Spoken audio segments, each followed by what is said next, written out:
Milagro is, we're not a Latin rock band, and we're not a salsa band. I know, I get that look that you've just given me, I get that all the time. What the hell are you then? Milagro is original and traditional Latin sounds from the Americas. Who is Carmen Milagro?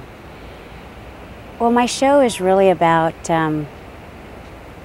it's a musical journey, really. It's, the name itself means miracle. I think that when you come to see the Carmen Milagro show, you're going to hear the original sounds of the songs that I've written. A lot of it is based on places that I've traveled to, like Spain or Mexico or Cuba.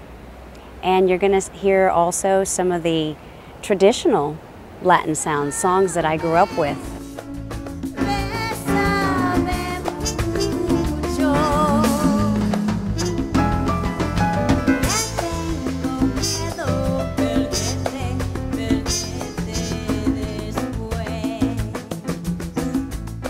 There's a song that I absolutely fell in love with called Un Viejo Amor.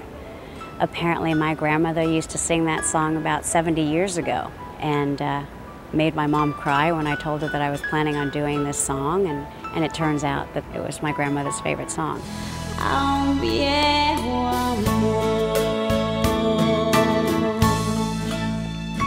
Call it what you like, but that's what Carmen Milagro does. She shares her life stories with you, and she just does it in a way where I'm singing. What has influenced my sound and the way I write? It's a little bit different than most of the people that I know. While I was growing up in the Mission District, I was born on Isis. And we lived on, at one point we lived on Alabama Street between 23rd and 24th. That Latin rock sound was coming out of my neighborhood. So bands like Azteca and Santana and Malo, you know, was starting to happen. But at the same time, I was listening to Foghat and Lynyrd Skynyrd.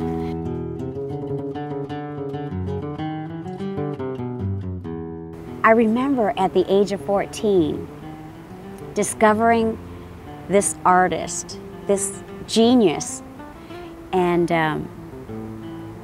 it was sort of an odd thing for a 14-year-old girl to be listening to DiMeola records. But I did, and I still have those albums. I have 8 LPs, and he was my hero. The idea that a musician could play his instrument and there was no vocals. It was, you know, this fusion of Latin and rock and this amazing genius that he is. He changed my life. Listening to his music absolutely changed my life. And I told myself that one day I would meet my hero. And I'm very lucky. He's one of my dearest friends, and he's my mentor.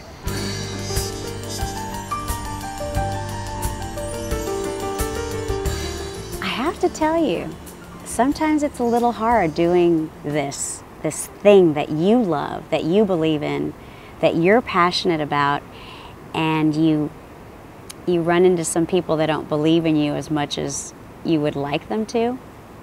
I've been told that Milagro would never play at the top of the mark here in San Francisco. We did. I was told that I wouldn't get to play at the San Jose Fairmont. We did. Not bad for a gringa.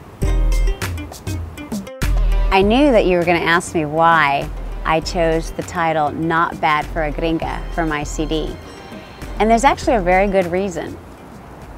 Because I was born here in San Francisco in the Mission District, when I go back to visit my family in El Salvador, which is where I recorded the CD, I'm always the gringa in the family.